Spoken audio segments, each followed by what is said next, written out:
O título da palestra: Transformando dados em conhecimentos, QGIS na pesquisa socioambiental. Essa palestra tem relação com as experiências que eu já tive com pesquisa socioambiental, desde aluna de PIBIC até agora, fazendo doutorado lá no INPE, no Instituto Nacional de Pesquisas Espaciais.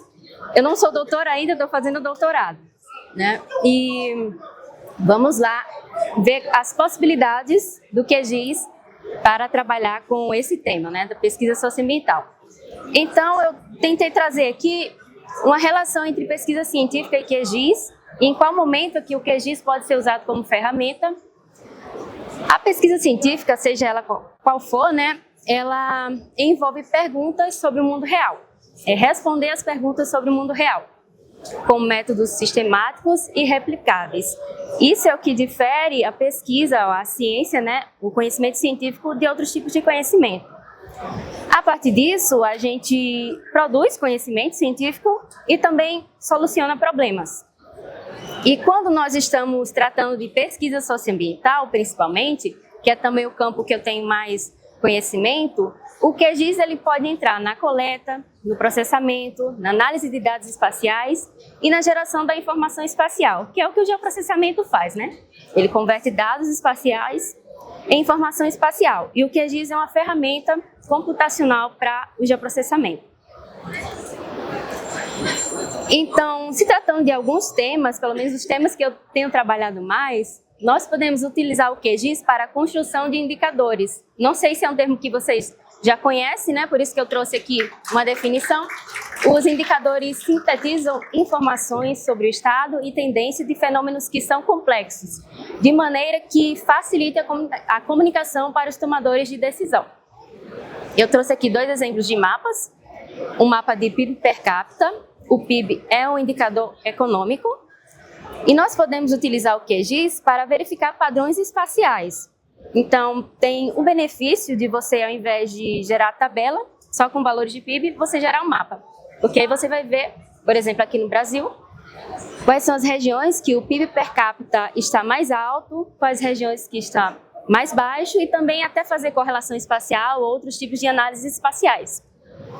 Esse aqui também é um índice, que é um conjunto de indicadores, só para vocês verem a complexidade do tema, né? De capacidade adaptativa. Esse é um dado gerado pelo Adapta Brasil, que um dos organizadores é o INPE, e ele envolve vários indicadores.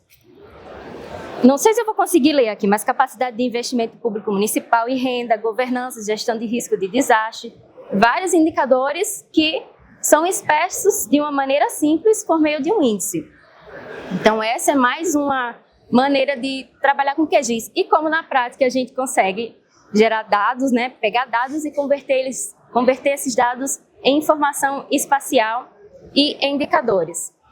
Depende do dado. Nós temos dado raster, nós temos pontos, linhas, polígonos. Dependendo do dado que você estiver trabalhando, você pode utilizar contagem de pontos em polígonos, pode utilizar interseção, mais para polígono, entre polígono, estatísticas zonais, quando você trabalha com dados raster e vai colocar, por exemplo, em setores censitários, em bairros, municípios, o que for.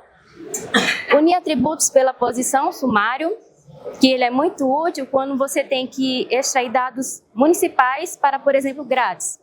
Então, você pode utilizar essa ferramenta do QGIS. Classificação de imagens, se você quiser, por exemplo, classificar uso e cobertura da terra, estilo de desmatamento e depois gerar um índice, por exemplo, uma taxa de desmatamento, é possível fazer isso tudo no QGIS. Além disso, indicadores, eles são muito mais explicativos. Vocês concordam que nessas duas imagens, a imagem da direita a gente consegue ter mais interpretações a partir dela? Todas elas são focos de queimadas do INPE. À esquerda é só os pontos com os focos baixados, e à direita a gente fez algo simples, só contagem de pontos em polígonos e depois coloriu, né? Fez o processo de simbologia. E isso gera um resultado bem melhor visualmente, e é possível fazer isso no QGIS. Esse aqui é um outro dado, tá? As referências embaixo, que foram artigos que eu ajudei e colaborei. Depois, no final, eu vou mostrar as referências, e se alguém quiser também saber mais, só entre em contato comigo que eu passo. A gente fez uma análise da degradação da terra. para verificar pressões, consequências e também o que pode ser feito de resposta para reverter a degradação da terra. E um dos indicadores que nós escolhemos foi expansão agropecuária. Então, nós pegamos dados de 2000 e 2017, que está em amarelo e vermelho, e nós obtivemos a expansão agropecuária por meio de estatísticas zonais, depois por um cálculo na calculadora raster do QGIS, e depois alteração de simbologia no QGIS para graduado. E aí, nós obtivemos esse mapa, ainda não é um mapa, né, mas essa representação visual da expansão agropecuária. Isso também é um indicador e pode ser utilizado no QGIS. Não é nada extraordinário, né, de difícil, mas que traz melhores resultados do que você só usar o dado por si, e você também consegue comparar dados. Se você obtiver tudo, por exemplo, em grades de 5 por 5 quilômetros, depois você consegue até fazer análises estatísticas com isso. Também temos um outro dado, né, ou melhor, um outro tema, que é o monitoramento da degradação da terra, que é um trabalho também que eu estou fazendo há alguns anos no INPE e agora também no meu doutorado. E também utilizo o QGIS, outros softwares também, até do INPE mesmo, mas também utilizo o QGIS. A degradação da terra, eu trouxe uma definição: perda da produtividade biológica e econômica da terra. E como que a gente pode usar o QGIS? Com plugins para baixar imagens, com plugins para processar imagens, com a calculadora raster para, por exemplo, calcular NDVI, que é um índice muito utilizado para analisar a degradação da terra, com classificação de raster, para obter um dado classificado, né? Cruzamento entre rasters, estatísticas zonais, e aqui tem alguns plugins, o Cibers 4A Download, que é para você baixar imagens do Cibers 4A. Temos esse RAV, que foi desenvolvido recentemente por um brasileiro. Ainda não tive a oportunidade de testar, mas eu vou testar e colocar lá no canal. E ele faz análises de índices de vegetação e, se não me engano, também análises temporais. E tem esse TrendsF, que é o que eu utilizo mais, que ele faz uma análise bem robusta, porque ele se conecta com o Google Earth Engine. Então, você consegue processar várias imagens com auxílio do Google Earth Engine, e ele atende o Objetivo de Desenvolvimento Sustentável 15, especificamente uma meta que busca neutralizar a degradação da terra. Então, é bem interessante também de utilizar, se por acaso vocês trabalharem com degradação da terra. Este aqui é um exemplo, também está aqui a referência, de áreas que perderam produtividade da terra entre 2001 e 2020. Aqui eu fiz um recorte só para a região norte, mas também tem para o Brasil inteiro. Então, todas essas áreas, de acordo, né, com o plugin, fazendo também algumas alterações que são possíveis dentro do plugin, são áreas que perderam produtividade, estão em degradação. O legal desse plugin é que ele também gera áreas que tiveram restauração e áreas estáveis. Esse aqui é a carinha do plugin, pelo menos a versão que eu gosto de utilizar, que é um pouquinho mais antiga, e ele usa a produtividade da terra, cobertura da terra e carbono orgânico do solo como subindicadores para gerar um indicador de produtividade da terra. Tem também um webinar da NASA que vocês conseguem encontrar na internet que ensina a utilizar esse plugin. E também dá para fazer no QGIS NDVI, algo simples, que se você tiver um dado, uma imagem anterior e uma imagem posterior, você consegue ver se no pixel houve redução do valor do NDVI, que é um indício de perda, né, de produtividade. Esse mapa aqui foi elaborado no nosso curso de mapas temáticos. Também podemos trabalhar com cartografia social. Alguém aqui não sabe o que é cartografia social? Todo mundo. Eu acho que o pessoal está com vergonha. Bom, ela também pode ser chamada de mapeamento participativo, que é a inclusão de pessoas no processo de mapeamento. Então, é uma metodologia, né, com foco na participação social, que envolve comunidades locais e valoriza suas percepções. E como que a gente pode trabalhar com cartografia social no QGIS? Elaborando um mapa base. Vamos supor que vocês forem fazer uma oficina de mapeamento participativo, pode ser com empresa, pode ser com governo, pode ser pesquisa. E aí vocês precisam levar um mapa impresso. Vocês podem fazer um mapa no QGIS. Esse aqui eu fiz no QGIS, só que já foi com a inclusão do que as pessoas mapearam. lá na região de Petrolina e também teve na região de Queimadas, um trabalho que a gente fez que também foi publicado. Vocês podem utilizar o QGIS para georreferenciar a imagem, depois que as pessoas mapearam, vocês podem digitalizar e depois georreferenciar. Usar ferramentas básicas e avançadas de vetorização, deixa eu só ver aqui o que achei do meu tempo, para poder inserir os pontos, linhas e polígonos que as pessoas mapearam. Criar um banco de dados, seja Shapefile, GeoPackage, PostGIS, e também usar o compositor de impressão para fazer mapas.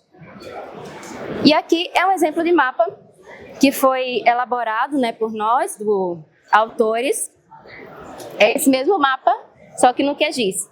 Então foi feito todo o processo de padronização dos elementos, depois nós juntamos todas as informações, foram pessoas da academia e de pesquisa, pessoas de comunidades rurais e comunidades tradicionais e pessoas também do setor produtivo. Então depois a gente confrontou todos esses dados e viu o que eles estavam mapeando, o que estava igual, o que estava diferente. Isso pensando numa perspectiva, no caso, mais sistêmica de degradação da terra. Quais são os fatores que geram a degradação da terra? Quais as consequências da degradação da terra? E também iniciativas para reverter a degradação da terra com base na comunidade. E por que isso é importante? Aí eu vou fazer uma propaganda da cartografia social, que é o que eu trabalho também.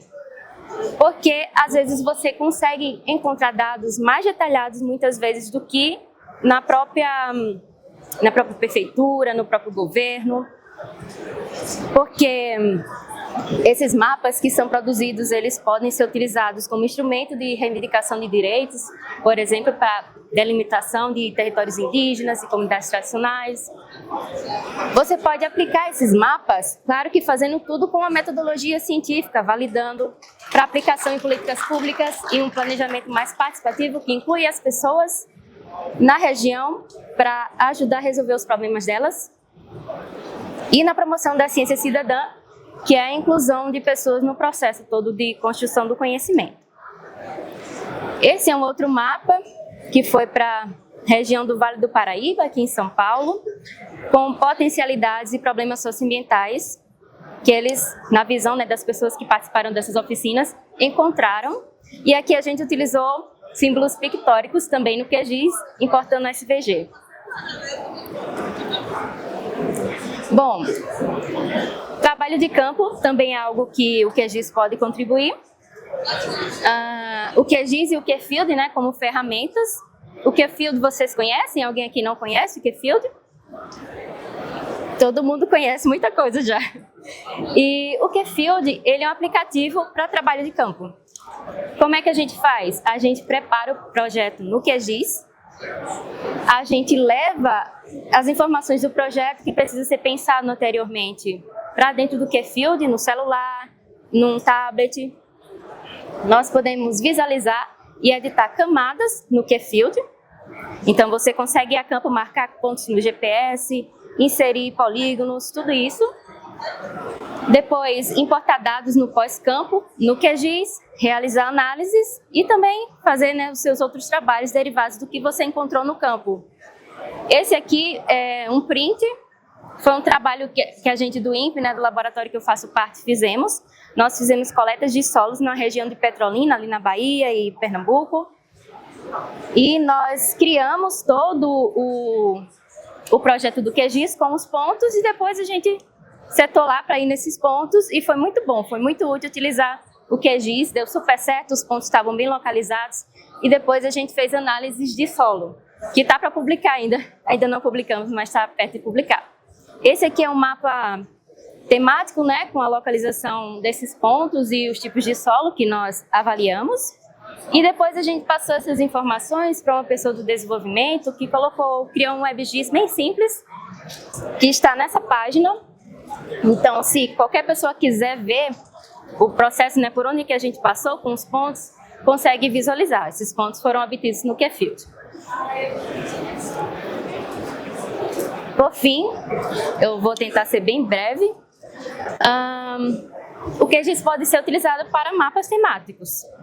Então, qualquer pesquisa que envolver dados, você pode utilizar mapas, nem que seja um mapa de localização, né? Que não é um mapa temático, mas eu coloquei aqui porque é muito útil. Que você pode fazer com QGIS, mapas socioeconômicos, mapas ambientais, mapas bivariados, mapas de calor. Este é um exemplo de um mapa de uso e cobertura da terra que foi feito no QGIS, utilizando também dados do Map Biomas. Map Biomas também tem um plugin que você consegue inserir no QGIS ou então baixar, né, por fora. Esses são outros exemplos de mapas temáticos que podem ser utilizados. Por exemplo, para quem trabalha com demografia, pode utilizar mapas de densidade demográfica. E aí o que você faz? Você importa os dados do IBGE, né, baixa em tabela, faz a união com o shapefile e gera o dado. Muito simples de fazer. No nosso canal a gente também tem vários vídeos sobre mapas temáticos, lá no GeoAplicada. Nós temos aqui um mapa de densidade de focos de queimadas e distribuição da onça pintada no Pantanal, que foi um exemplo para o nosso curso. E o que é interessante nele? É utilizar mapa de kernel, ou mapa de calor, que permite que vocês verifiquem, considerando fenômenos pontuais, onde está mais concentrado e onde está mais disperso o fenômeno. Então aqui a gente consegue ver que os focos de queimadas eles estão mais concentrados nessa região aqui, que foi delimitada com esse vermelho. E a partir disso você pode tirar algumas informações, pode cruzar informações. No caso nós cruzamos com distribuição da onça pintada. E aí a gente viu, claro que tem até outras maneiras mais usando estatística que você pode fazer, mas só visualmente, só de sobrepor as camadas, você consegue ver que as onças pintadas, elas estão na região onde está maior foco de queimada. E isso vai prejudicar, né, a biodiversidade, pode prejudicar a região onde eles vivem, e assim você consegue tirar conclusões sobre isso. Essa distribuição da onça pintada foi obtida por um plugin de BIF Occurrence, se não me engano, que ele também permite você baixar dados de distribuição de espécies para o mundo todo, bem interessante. Você também pode trabalhar com mapas bivariados. Este aqui foi um exemplo de dados de setores censitários. Nós cruzamos dados de saneamento básico, aí a gente pegou alguns indicadores para considerar saneamento básico, e renda em domicílios em Porto Alegre, e toda essa região aqui que está em verde, depois a gente fazer uma harmonização da legenda, são regiões que têm alto saneamento e alta renda. Aí você consegue ver também alguns padrões no mapa e gerar suas análises, as suas pesquisas, ou também trabalhos de consultoria. Isso pode ser aplicado para diversas áreas, né? Porque no final das contas, nós que trabalhamos com tecnologia, a gente acaba aplicando a ciência. Outro tipo de mapa que vocês podem utilizar também é um mapa de uso e cobertura da terra. Acho que quase todo mundo aqui já deve conhecer ou já ter feito um mapa de uso e cobertura da terra. O QGIS permite que vocês façam isso por meio de vetorização, que foi o que o Anderson falou, né? E também por classificação digital de imagens. Esse aqui foi feito por vetorização, se não me engano. E aí você consegue calcular a área e ver, por exemplo, as áreas que estão com fragmentação da vegetação. Você pode calcular a expansão urbana, a expansão agropecuária e diversos outros, dependendo do objetivo, né, do que você estiver analisando. Também tem os mapas por análise multicritério, que aqui é um exemplo de vulnerabilidade à erosão, que você vai cruzar dados, cruzar critérios, verificar também se tem critérios de exclusão e gerar um mapa, basicamente reclassificando dados raster e depois fazendo um cálculo na calculadora raster. Esse aqui foi um exemplo de mapa também do nosso curso de mapas temáticos. Então, para resumir, como a pesquisa socioambiental pode se beneficiar do QGIS? De várias formas, com a coleta de dados espaciais, o QField também tem plugins que você pode baixar dados, com processamento de dados espaciais, e aí tem o geoprocessamento, tem classificação, com cruzamento de dados e análises, né, espaciais que podem ser feitas a partir dele, e a geração do produto cartográfico, que seria o mapa temático no final, mas não necessariamente você precisa chegar até lá, né?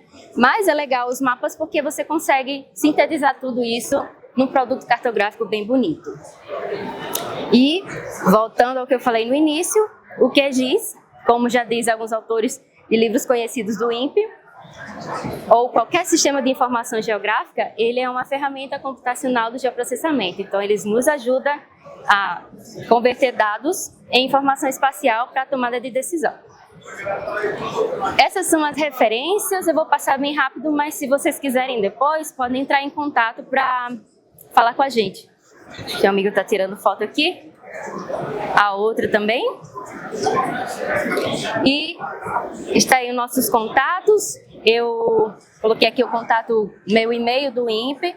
Faço parte do Laboratório de Análise e Desenvolvimento de Sistemas do INPE, se vocês quiserem acessar também. E se quiserem nos seguir nas redes sociais, se inscrever no YouTube e tiver qualquer dúvida, está aqui o nosso telefone. Eu, o Alexandre, que também está aqui da Geoaplicado, a gente pode ajudar vocês no que for necessário. É isso, muito obrigada.